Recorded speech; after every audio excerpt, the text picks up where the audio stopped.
Bismillahirrahmanirrahim. Assalamualaikum warahmatullahi wabarakatuh. Alhamdulillah wassalatu wassalamu ala rasulillah wa ala alihi wa sahbihi wa man tabi'ahu wa mawala. Allahumma salli ala Sayyidina Muhammad wa ala ali Sayyidina Muhammad. Yang pertama, ada yang perlu saya luruskan pernyataan Ustadz Ahmad Ridwan bahwa kita tidak terkait dengan partai apapun. Ini perlu, karena kalau nanti tadi mukadimahnya partai, nanti dikaitkan dengan warna baju, warna sorban, dan warna batu cincin. Pertama tentu kullu amrin zibalin, semua amal yang baik walam yubda bihamdillah, kalau tidak diawali dengan ucapan alhamdulillah fahuwa aqta, maka amal itu putus. Kumpul-kumpul kita ini tidak bisa dibawa bekal menghadap Allah, itu makna putus. Hanya tinggal ya sebagai pertemuan saja. Tapi kalau diawali dengan alhamdulillah, maka dia bisa dibawa mati menghadap Allah Subhanahu wa ta'ala.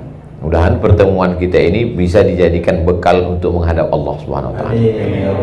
Kedua, berselawat kepada Nabi, karena kita bisa bersaudara itu memang betul karena Allah, tapi yang menjelaskannya Rasulullah Sallallahu Alaihi Wasallam, diteruskan oleh para pewaris Nabi, itulah dia para ulama. Allahumma salli ala Nabiina Muhammad wa ala ali Muhammad. Tadi Ustadz Qurtubi WA saya, mohon maaf Ustadz, ini kita agak terlambat karena jalan, karena macet, karena ini dan lain sebagainya. Saya balas sesuai dengan judul kita pagi ini. Apa judulnya Mas Rani? Ujianku jalan surga. Nanti yang saya balas, ujianku adalah jalan surga. Lengkap dengan caption ketawanya. Selama ini orang menyangka jalan surga itu adalah dengan sholat duha, sholat tahajud, sholat witir, sholat qabliyah, sholat ba'diyah. Betul, karena salah satu pintu surga namanya babus sholat. Selama ini orang menyangka masuk surga itu dengan bangun masjid, zakat, wakaf, infak, sedekah. Enggak salah, karena salah satu nama pintu surga adalah babus sedekah. Selama ini orang beramal banyak dengan cara puasa Senin Kemis. Begitu lulus puasa Senin Kemis, puasa Nabi Daud. Begitu kuat puasa Nabi Daud, dia puasa dahar. Puasa dahar itu puasa sepanjang tahun, dilakukan oleh Sayyidatuna Aisyah dengan Abdullah ibnu Umar. Puasa sepanjang tahun, tidak makan sama sekali. Tidak salah, karena memang ada pintu surga namanya Babur Rayyan, yang hanya dimasuki la yadkhuluhu illa shaimun, tidak dimasuki oleh orang yang berpuasa, kecuali orang yang berpuasa. Lalu kemudian ada orang yang setiap jengkal tubuhnya bekas tiga, bekas tombak, bekas anak panah, bekas pedang, dan dia mati jihad fisabilillah. Dia masuk pintu surga dari babul jihad, masuk dari pintu jihad. Tapi banyak orang yang keliru. Dia anggap kalau dia sudah hijrah, kalau sudah taubat, lalu dia tidak sakit lagi, dia tidak macet, sulit, susah hidupnya. Jadi banyak itu yang mengeluh ke saya pakai nomor baru, karena kalau nomor lama ketahuan. Ustadz, dulu saya sebelum hijrah adem ayem hidup saya. Setelah hijrah begitu pergi, helm hilang. Jadi kita akan salah bicara karena kita salah berpikir. Salah berpikir itu menyebabkan kita akan salah bicara, salah beramal, salah berbuat, gara-gara kita salah berpikir. Kita menganggap kalau sudah hijrah nggak sakit, kalau sudah hijrah nggak rugi, kalau sudah hijrah nggak diuji lagi. Maka ada satu pintu surga namanya Babur Radin, bab ridha, ridha menerima ketetapan Allah Subhanahu wa ta'ala. Dan itulah pintu yang paling tinggi. Semua penghuni surga ketika sudah masuk surga ditanya Allah Subhanahu wa ta'ala, "Madza turidun?" Kalau bahasa kampung kami, what do you want? Penghuni surga Ustaz Ridwan pura-pura nggak tahu aja. Wahai penghuni surga, kamu mau apa sekarang? Kamu sudah dapat surga yang dulu kamu inginkan, kamu sudah. Madza turidun? Kamu mau apa lagi? Lalu penghuni surga menjawab, ada satu yang kami inginkan, kami belum dapat. Apa itu? Ridhoka, ridho. Jadi yang paling tinggi adalah ridho. Makanya dalam Al-Quran itu setelah Allah bercerita tentang jannatin tajri min tahtihal anhar, ada taman-taman surga, kebun-kebun mengalir, sungai-sungai, wa azwajum mutahharatun, istri yang suci-suci, lalu kemudian wa masakin thayyibah, tempat-tempat yang cantik-cantik, indah, semuanya lengkap. Wa ridwanum minallahi akbar, ada yang lebih besar daripada itu semua, yaitu ridha. Hanya saja penggunaan katanya di Indonesia selalu salah, selalu dipakai ikhlas. Ya udahlah, ikhlaskan aja. Ikhlas bukan di situ letaknya. Ikhlas itu ketika sholat karena Allah, puasa karena Allah, itu ikhlas. Kalau plong menerima ketetapan Allah, itu namanya bukan ikhlas, ridha. Tapi kita udah terlanjur salah, ya udahlah, kita teruskan aja kesalahan itu. Ya udah, nggak apa-apa. Yang penting dia ngerti, dia paham. Sama seperti silaturahim. Silaturahim yang benar itu, kalau saya dengan Ustadz Ridwan, itu yang tepat adalah ukhuwah. Karena kita bersaudara, tidak ada hubungan. Yang silaturahim itu neneknya satu, ibu bapaknya saudaranya, saudara kandung, nanti ketemu pada rahim neneknya. Pertemuan cucu-cucu itu disebut dengan silaturahim. Tapi kita udah terlanjur buat silatnas, silaturahim nasional. Ya udah, kita teruskan aja kesalahan itu, nggak apa-apa. Kalau dalam istilah kamus bahasa Arab namanya khotok syai'. Sudah salah tapi sudah terlanjur populer. Saya terus terang, biasa pengajian di Jakarta biasa-biasa aja, tapi hari ini serasa mengaji di luar negeri. Coba lihat dari baliho belakang. Masya Allah. Di mana gitu? Tolong nanti yang ngambil foto dari belakang. Jadi ada satu yang paling tinggi adalah ridha, menerima ketetapan Allah. Tapi saya tidak ingin pengajian ini dipotong. Saya tidak ingin setelah kajian ini komunitas Mas Roni, komunitas Pak Arman, komunitas kita semua, jamaah Ustadz Ridwan yang menonton ini, tiba-tiba pas nanti evaluasi, gimana program-program bisnis kita ke depan? Ya udahlah, kita ridho aja. Bukan itu makna ridho. Kita punya motor, motornya dibawa kajian, sampai di tempat kajian diparkir, lalu kemudian stangnya dikunci, ban depannya diikat pakai rantai besi, ban belakangnya juga diikat ke pohon pinang, pohon palem. Begitu keluar kajian, pohon palemnya disinsu orang. Maka saat itu yang bisa kita lakukan hanya ridha. Kita pukul pipi kita sampai pecah, kita tarik rambut kita, itu tidak akan kembali. Maka satu-satunya yang bisa kita lakukan adalah ridho. Ridho setelah usaha. Itu bedanya Ahlus Sunnah dengan Jabariyah. Sedangkan Jabariyah, satu kelompok, dia tidak ada usaha. Tenang aja. Abang nggak kerja, terserah Allah aja. Mana tahu ada suami ibu-ibu yang mazhabnya Jabariyah. Ibu nggak usah perlu marah, diamin aja. Abang nggak kerja, terserah Allah aja. Nanti pas jam 12, jam 1 dia minta makan siang, ibu balikin. Masakan kita mana? Terserah Allah, bang. Balas. Itu namanya mazhab Jabariyah. Kalau Ahlus Sunnah tidak begitu. Ada namanya al-kasbu wal ikhtiar. Kita sudah jadikan bahasa Indonesia itu ikhtiar, usaha. Setelah berusaha ternyata tidak sesuai dengan keinginan kita, saat itu Allah ingin menempatkan kita di satu makom. Makom artinya level, tempat. Makom itu tempat. Makom Ibrahim, tempat berdiri Ibrahim. Sampai tempat kita makom kuburan.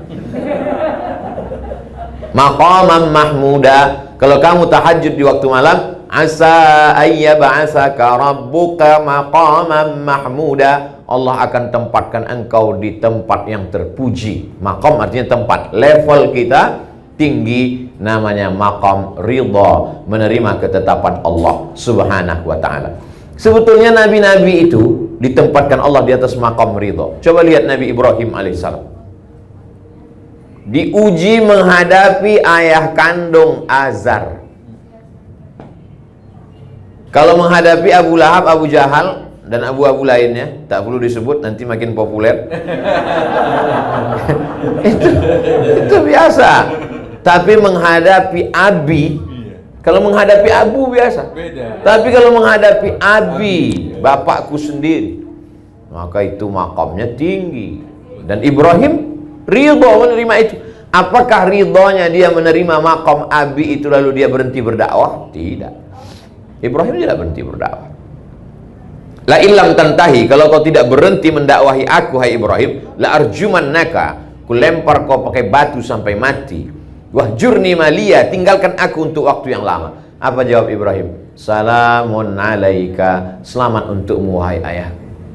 Sa'astaghfiru laka rabbi, aku tetap mintakan ampun untukmu kepada Allah. Innahu kana bi hafiyya, Allah selalu mengabulkan doa-doaku. Jadi sekarang baru hijrah udah kelahi dengan orang tua. Ya Allah. Baru hijrah. Saya kemarin Pak Ustadz melihat bapak saya nggak sholat, saya masukkan ke neraka 2 kali. Gimana kau ini?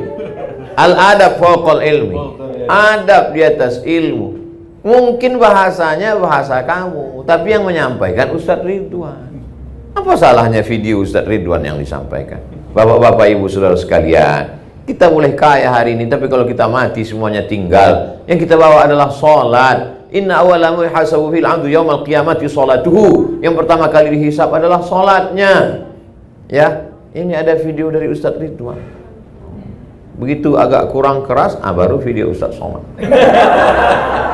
Mantaraka sholata muta'ammidan, siapa yang meninggalkan sholat secara sengaja, faqad kafara jihara, kafirlah dia secara nyata, neraka jahanam tempatnya. Siapa ini Ustadz nih kalau ceramah marah-marah terus? Nah, jadi ada satu makam berhadapan. Ini penyakit orang hijrah. Sesudah hijrah, dimasukkannya semua orang di sekeliling dia masuk neraka. Betapa tidak adilnya Allah kalau neraka surga yang seluas langit dan bumi. Wasari'u ila maghfiratin min rabbikum wa jannatin 'arduhas samawati wal ard. Surga selangit dan bumi, isinya cuma kamu sama istrimu aja. Bapakmu masuk neraka, ibumu masuk neraka, mertuamu masuk neraka, tetanggamu masuk neraka. Sunyi sekali surga itu. Justru musuh-musuh kita itu kita ajak masuk surga semua. Semua haters saya ajak masuk surga. Kalau nggak ada lo nggak rame haters. Dunia ini menjadi indah karena kau ada. Sudah banyak orang melupakan aku, tapi karena sering kau serang mereka jadi ingat lagi. Jadi itu makam yang pertama, makam menghadapi orang di sekitar kita yang belum mendapat hidayah. Justru kalau mereka dapat hidayah, doa kita kurang khusyuk. Mungkin tasbih kita cuma 3 kali, subhanarabbiyal a'la wa bihamdi, subhanarabbiyal a'la wa bihamdi, subhanarabbiyal a'la wa bihamdi. Tapi begitu mereka belum dapat hidayah, ya Allah, ibuku belum pakai hijab, ya Allah, kepalanya sudah berhijab tapi roknya masih pendek. Itu yang membuat kita, sulitkah bagi Allah membuat saudara kita itu dapat hidayah? Innama amruhu iza arada syai'an ayaqula lahu kun. Allah cuma ingin melihat tetesan air mata kita di tengah malam. Cuma itu yang dilihat Allah Subhanahu wa taala. Allah ingin melihat rumah kita itu berkelap-kelip lampu di tengah malam. Tengah malam malaikat melihat. Malaikat saling bercengkrama di langit. Kata malaikat kepada malaikat yang lain, "Itu rumah kok menyala?" "Iya, dia masih doa malam ini." "Besok malam kok menyala?" "Iya, masih doa."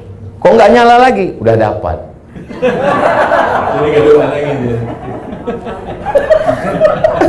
Ternyata belum dapat hidup. Inilah manusia ini. Makam yang pertama, makam menghadapi orang di sekeliling. Makam berikutnya, apa yang dialami oleh Nabi Ibrahim alaihissalam, Rabbi habli minas salihin, Rabbi habli minas salihin, Rabbi habli minas salihin. 86 tahun sampai buka franchise. Paham maksudnya? Menikah dengan Hajar. Yang ini jangan diikut, Pak. Karena bapak ini pandai mengalihkan ceramah saya. Ternyata Allah mau tunjukkan kuasanya. Setelah umur Ishak 13 tahun, 86 tahun umur Ibrahim, lahir Ishak. 86 tambah 13, 99 tahun umur Ibrahim, baru lahir Ishak. Umur 86 tahun Ibrahim, lahir Ismail. Setelah umur Ismail 13 tahun, 13 tambah 86, 99 tahun umur Ibrahim, baru lahir Ishak. Bahasa Arab Yidhak, bahasa Ibrani Yitzhak. Idhak artinya ketawa. Ketawa Ibrahim saking lucunya perbuatan Allah terhadap dirinya. Semua orang mengatakan istrinya mandul. Sarah mandul, nggak akan punya anak. 13 tahun setelah punya anak dari Hajar, baru Allah kirimkan. Allah cuma ingin berkata, aku mudah untuk melakukan itu. Kalau sesuatu yang biasa, kau tidak nabi. Biasa saja. Tapi ini yang luar biasa. Pak Ustadz, saking beratnya hidup ini, kalau gitu saya nggak usah yang luar biasa lah. Masuk surganya nggak usah VVIP lah, kaki 5 aja nggak apa-apa Pak Ustadz. Emang hidup bisa request? Enak betul kalau hidup request. Hidup ini bukan kata kita, hidup ini kata Allah. Kita tidak bisa minta apapun. Kita ini seperti kal mayyit baina man yaghsiluhu, seperti mayat yang dimandikan orang yang sedang memandikan jenazah. Coba lihat memandikan jenazah. Bagi yang sudah pernah memandikan jenazah, alhamdulillah. Bagi yang belum, mudah-mudahan nanti sore ada yang meninggal, praktek. Tangannya dibelok kanan, hidungnya ditusuk pakai kapas, nggak ngelawan. Begitulah kita di antara takdir permainan Allah Subhanahu wa ta'ala. Ibrahim merasakan itu. Akhirnya apa yang terjadi? Allah Ta'ala ingin Ibrahim berada pada maqam level ridha. Tapi ridha dia tidak membuat dia tidak berusaha. Ridha dia tidak membuat dia tidak berdoa. Dia tetap berdoa. Dia tidak pernah berhenti berdoa. Rabbi habli minas salihin, Rabbi habli minas salihin. Nabi Zakaria, Rabbi habli min ladunka dzurriyyatan thayyibah. Nabi-nabi berdoa. Ini baru hijrah 2 hari, enggak mau berdoa lagi. Kau enggak berdoa? Terserah Allah aja Ustaz. Siapa ente enggak berdoa? Kenapa ente enggak berdoa lagi? Enggak diterima-terima Pak Ustaz, enggak kabul-kabul Pak Ustaz. Nabi Muhammad sallallahu alaihi wasallam sampai di kota Madinah ngadap ke Baitul Maqdis. Orang Yahudi ngejek. Tuh. Masa dia sholat ngadap ke tempat ibadah kita di Palestina? Kenapa nggak ngadap ke Ka'bah? Allah mau uji Nabi. Akhirnya mata Nabi mendongak ke atas. Apa kata Allah? Qad nara taqalluba wajhika fis sama'. Kami lihat wajahmu menghadap ke langit. Falanuwalliyannaka qiblatan tardaha. Kami akan menghadapkan arah kiblat sesuai yang kau inginkan. Turunlah ayat di bulan Sya'ban. Fawalli wajhaka syatral masjidil haram. Hadapkanlah wajahmu ke arah Masjidil Haram. Berapa lama Nabi menghadapi ejekan, cacian, makian, bully dari haters Yahudi itu? 17 bulan. 17 bulan, 16 sampai 17 bulan dicaci maki. Barulah pindah arah sholat ke arah kiblat Ka'bah Al-Musyarrafah di Makkah Al-Mukarramah. Ada ujian. Padahal kalau mau, Nabi Muhammad itu tinggal berdoa. Wala saufa yu'tika rabbuka fatarda. Apapun yang kau mau ku kasih ya Muhammad. Tapi bukan masalahnya kemauan kita, tapi kemauan Allah Subhanahu wa ta'ala. Kesalahan orang hijrah selalu memaksa Allah untuk mengikut keinginan dia. Dianggapnya Allah itu tukang legalisir. Dia mau, kita mau fotokopi ini diakui oleh dinas pendidikan. Karena kita mau fotokopi ini diakui dinas pendidikan, kita bawa ke kepala sekolah supaya dilegalisir. Kita anggap Allah tukang legalisir. Kita mau, lalu kita paksa Allah ingin mengikuti kemauan kita. Ketika Allah tidak mengikuti kemauan kita, kita katakan, tak bermakna hijrahku. Hijrah apa hijrahmu? Ini penting memahami pemahaman yang benar. Hijrah adalah ketika Ibrahim berkata, Hanifan musliman wa ma ana minal musyrikin. Hanifan condong kepada Allah. Selama ini condongnya kepada ayah, selama ini condongnya kepada anak, selama ini condongnya kepada harta, selama ini condong itu apa sih Pak Ustadz? Miring. Miring itu apa sih Pak Ustadz? Cenderung. Cenderung itu Pak Ustadz, pahamilah sendiri, payah betul ceramahnya. Selama ini miringnya, cenderungnya, condongnya kepada materi, kepada dunia. Setelah itu dia cenderung mengikut Allah Subhanahu wa ta'ala. Jadi sekarang orang selalu berpemahaman Kalau saya sudah pindah, Allah sudah pilihkan saya jalan, maka Allah berikan saya yang mulus-mulus, yang nyaman-nyaman, yang enak-enak, yang mudah-mudah saja. Faksusil qasasa, ceritakan kisah-kisah itu wahai Muhammad. La'allahum yatafakkarun, supaya mereka berpikir. Makanya namanya kita sebut 4 kali. Allahumma shalli ala sayyidina Muhammad wa ali Muhammad kama shallaita ala Ibrahim wa ala ali Ibrahim. Allahumma barik ala sayyidina Muhammad wa ala ali Muhammad kama barakta ala Ibrahim wa ala ali Ibrahim. Ibrahim tidak pernah hidup di zona aman dalam perjalanan hidup Ibrahim. Dari mulai pindah dari Babel. Asalnya Ibrahim itu di Babel. Babel itu Babilonia, bukan Bangka Belitung. Dari Babilonia mau pindah ke Palestina, diperiksa di perbatasan. Di perbatasan diperiksa. Di situ ada seorang penguasa yang mengambil siapa saja yang punya istri yang bagus, cantik, cakep, diambil sama penguasa. Jadi memang penguasa ini unik-unik hobinya.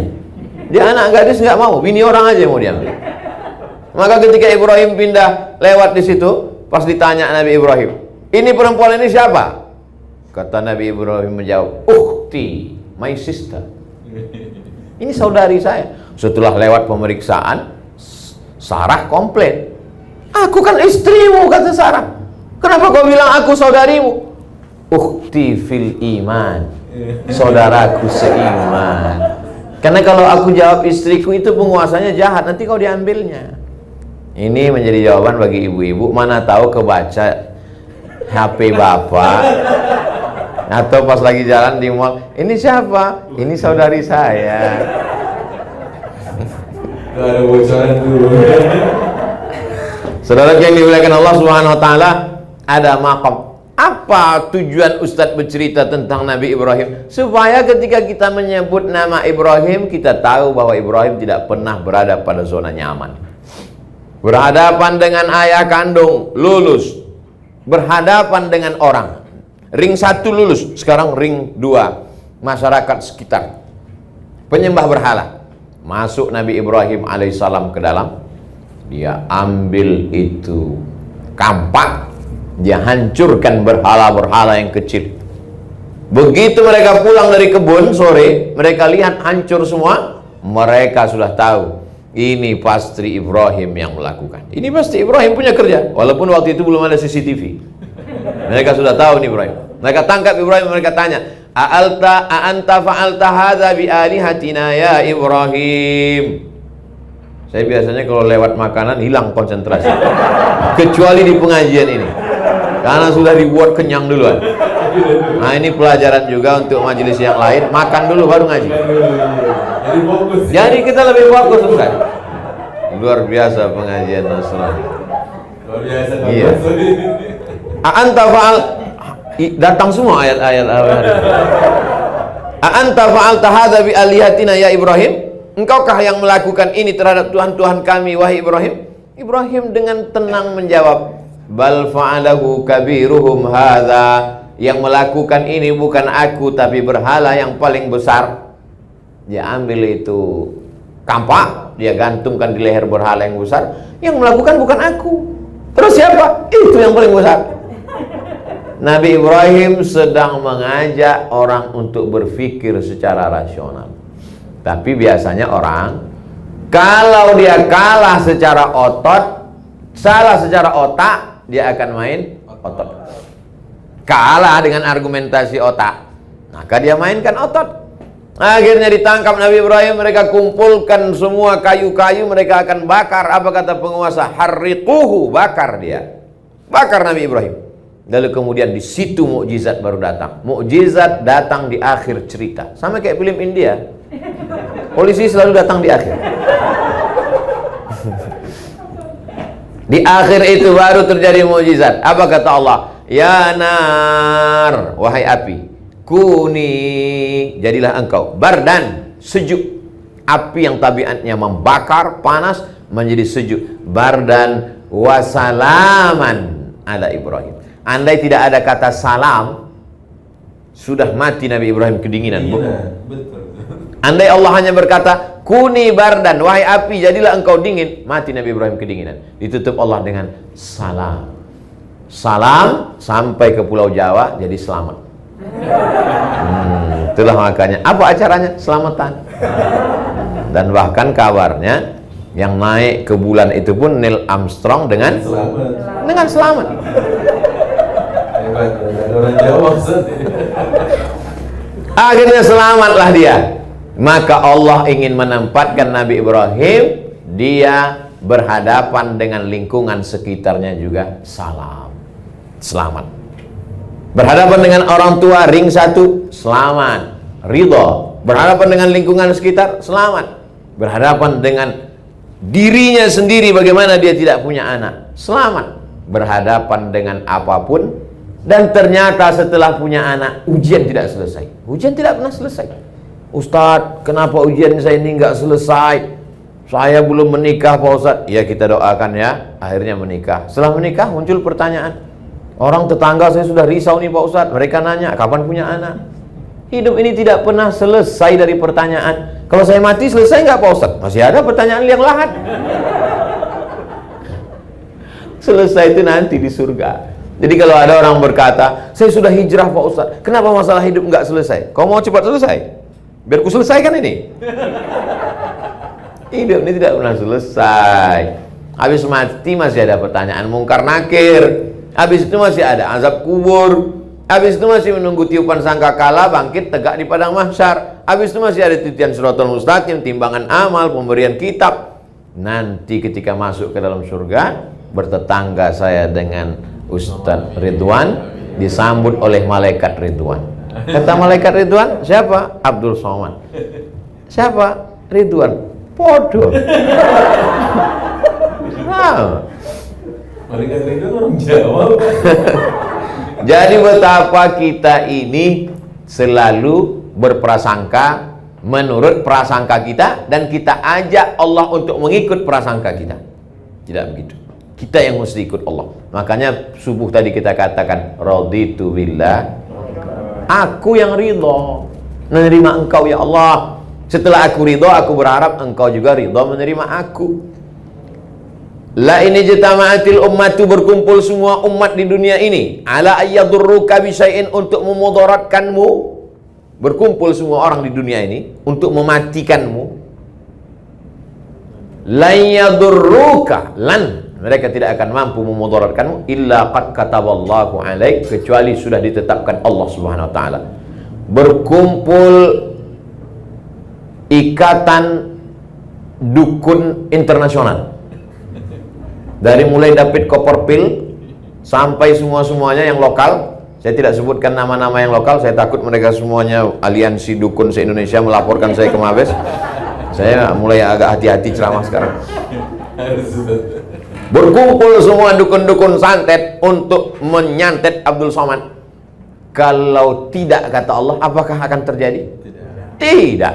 Makanya kata Syekh Muhammad At-Mutawalli Asy-Sya'rawi, sehebat-hebat yang bisa dilakukan musuhmu adalah hanya menepati takdir Allah. Sehebat-hebat yang dilakukan musuhmu adalah menepati takdir Allah. Kalau tidak, kata Allah, maka tidak. Saya masih bingung Pak Ustaz. Masa perbuatan mereka itu adalah takdir Allah, ketetapan Allah Subhanahu wa taala? Tidak ada daun yang jatuh, tidak ada ranting yang patah, tidak ada yang mati, tidak ada yang tersakiti, tidak ada satupun yang terjadi di luar dari kuasa Allah. Siapa yang mengatakan bahwa itu di luar kuasa Allah, berarti rusak tauhidnya, rusak akidahnya kepada Allah Subhanahu wa taala. Jadi kalau kita kena, berarti itu juga adalah ujian, dan yang diinginkan Allah dari ujian itu adalah ridho menerima ketetapan Allah. Tapi jangan setelah ridho lalu tidak berubah. Kau sudah panggil ustaz untuk meruqyah, enggak, saya ridho aja sampai mati Pak Ustaz. Ruqyah, panggil Ustaz Ridwan. Ustaz Somad bisa ruqyah? Bisa. Tapi kadang jinnya ada yang takut, ada yang enggak.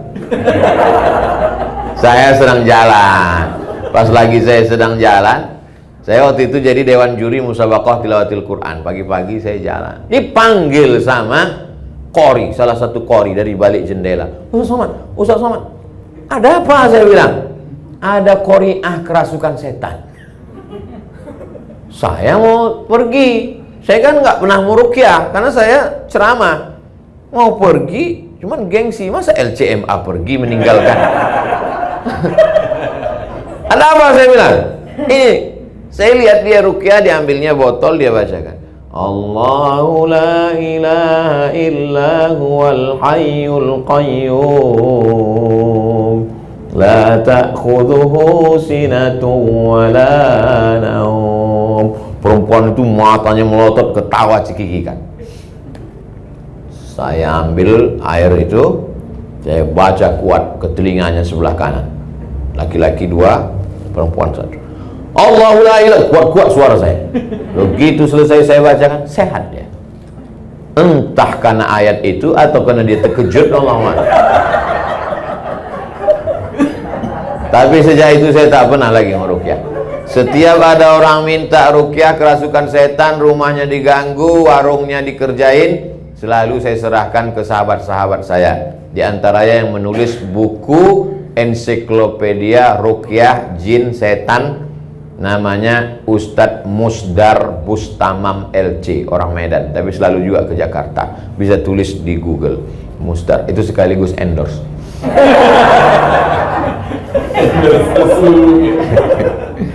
Kemarin dia mau WA saya diminta memberikan kata pengantar buku dia yang terbaru tentang jin.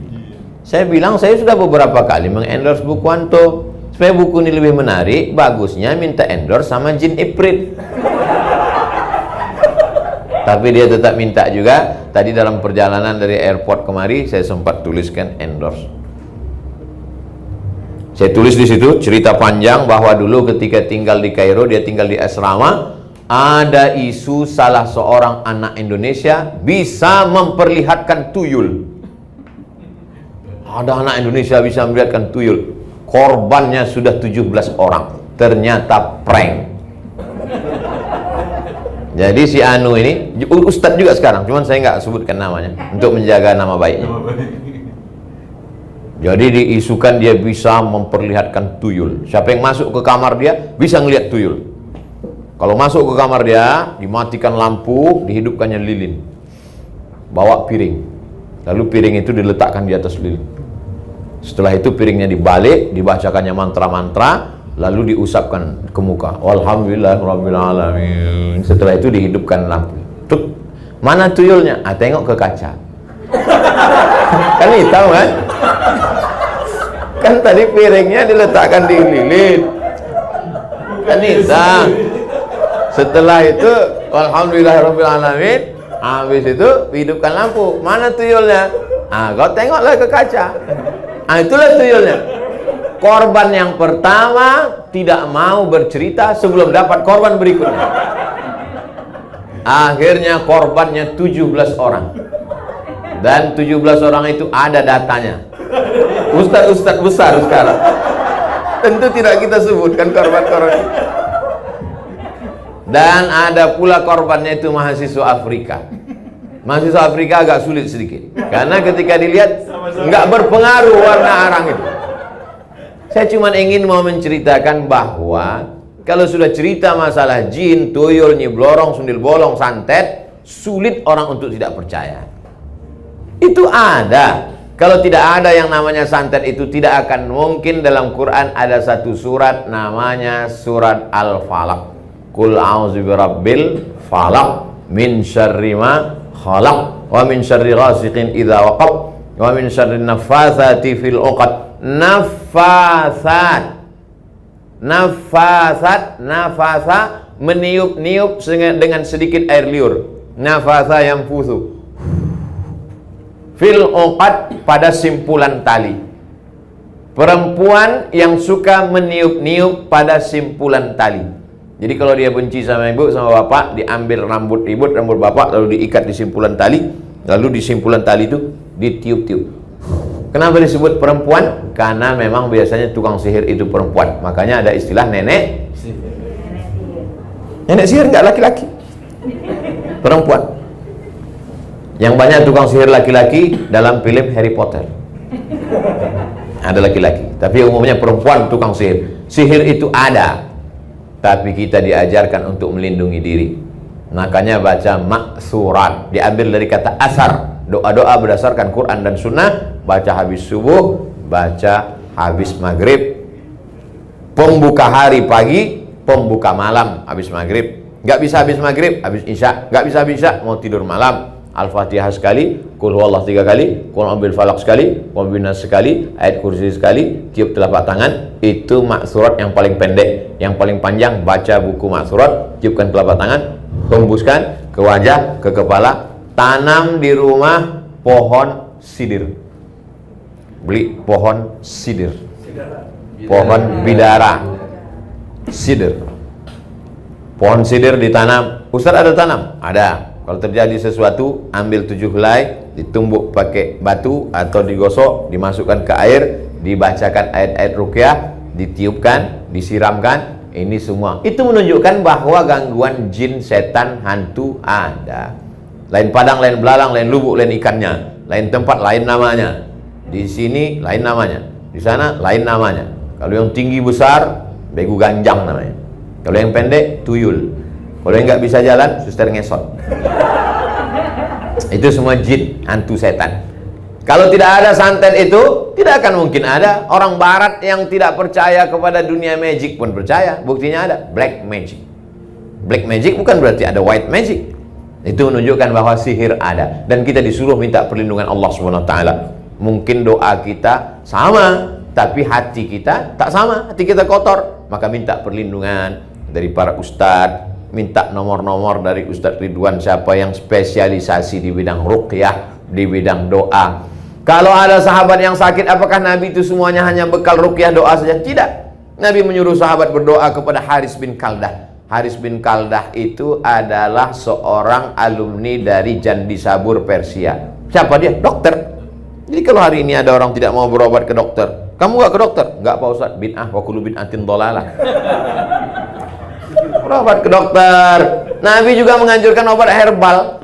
Mana contoh hadis tentang herbal? Alaikum bisyifa, ini hendaklah kamu berobat dengan 2, al-asal wal Quran. Asal, madu, Al-Quran. Habbatu sauda syifa'un min kulli da'. Habba sauda, jintan hitam, obat dari segala macam penyakit. Kalau kami dulu di Mesir dibeli habba sauda itu 1 kilo, dimasukkan ke gelas, dimasak sebanyak air gelas, ditunggu kering sampai setengah. Air yang setengah itu diminum. Nah sekarang tidak perlu lagi, sudah ada kapsul, sudah ada disuling minyak, sudah ada macam-macam, maka bubuk sudah ada, maka kita tinggal berobat. Semua cara. Sudah makan herbal, madu, habba sauda, sudah pakai kostul indi, sudah pakai doa ruqyah, minta pada kiai guru habib, sudah juga. Sebetulnya apa yang diinginkan Allah? Baru kita paham. Allah cuma ingin kita dapat pahala berusaha berobat, dan Allah ingin kita mendapat pahala yang lebih tinggi daripada mati syahid, lebih tinggi daripada haji mabrur, lebih tinggi daripada jihad, yaitu pahala ridho, menerima ketetapan Allah Subhanahu wa ta'ala. Saya tidak tahu sholat subuh tadi saya diterima Allah apa tidak. Saya tidak tahu haji saya itu diterima Allah jadi haji mabrur apa tidak. Saya tidak tahu apakah sedekah saya itu ikhlas atau tidak. Tapi saya tahu bahwa saya diridhoi Allah atau tidak. Begitu kata Imam Al-Qushairi dalam kitab Ar-Risalah Al-Qushairiyah. Sahabat-sahabatnya yang mendengar heran. Dari mana kau tahu bahwa kau diridhoi Allah? Aku tahu bahwa aku diridhoi Allah. Dari mana kau tahu? Apa tandanya? Ketika aku ridho menerima ketetapan Allah, saat itulah aku tahu bahwa aku sedang diridhoi Allah. Kalau kita ridho dengan ketetapan Allah, sesungguhnya kita sedang diridhoi Allah. Man radiya falahu ridha, wa man sakhita falahu sukhtu. Siapa yang ridha menerima ketetapan Allah, dia dapat ridha Allah. Siapa yang murka, gelisah, melawan, maka sesungguhnya dia pun sedang berada dalam murka Allah SWT. Sampai-sampai diancam Allah. Man lam yarqadha biqada'i, siapa yang tidak ridha menerima takdirku, wa lam yasbir bi bala'i, tidak sabar menerima ketetapanku, falyatlub rabban siwaya, carilah Tuhan selain aku. Ancaman yang luar biasa. Mau nyari Tuhan kemana lagi? Kita berkata tiap hari asyhadu alla ilaha illallah. Mau cari Tuhan selain dia, la syarikalah, tiada sekutu. Makanya puncak tertinggi adalah ridho. Tapi yang enak itu ceramah tentang ridho. Pas ketika berhadapan, ayatnya hilang, hadisnya terbang. Lalu siapa yang menasihati Abdul Somad? Ustadz Ridwan. Makanya ada watawasau bil haq. saling menasehati.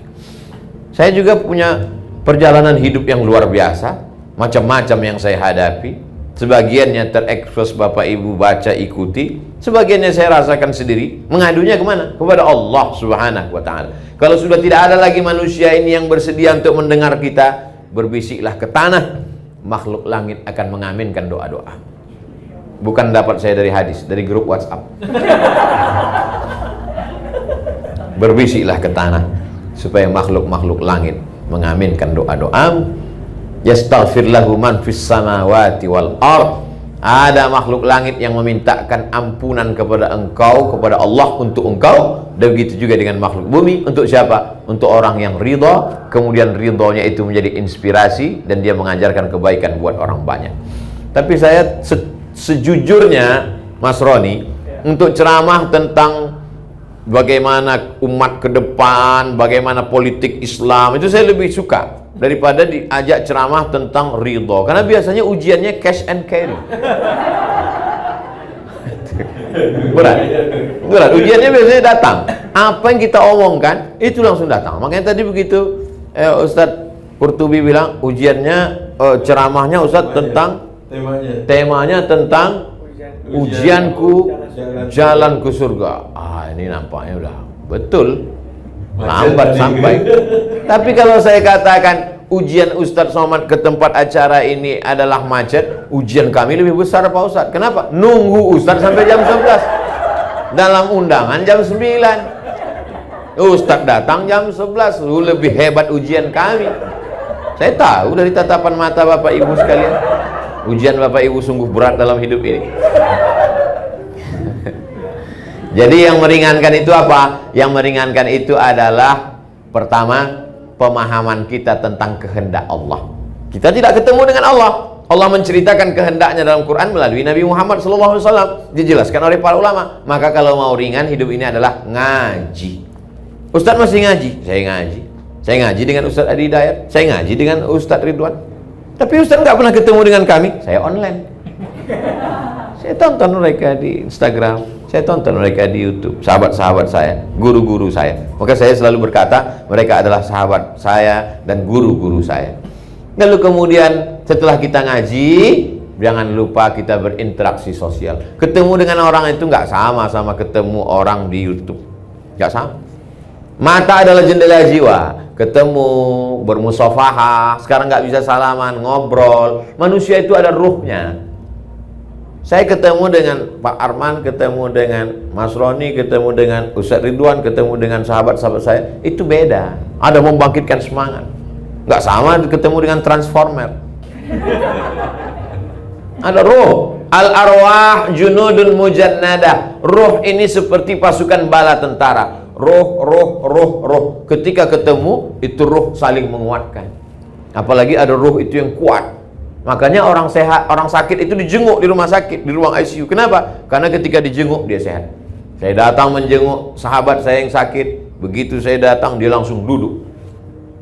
Apa kata istrinya? Selama ini dia hanya terbaring aja Pak Ustadz. Begitu Ustadz datang dia langsung duduk.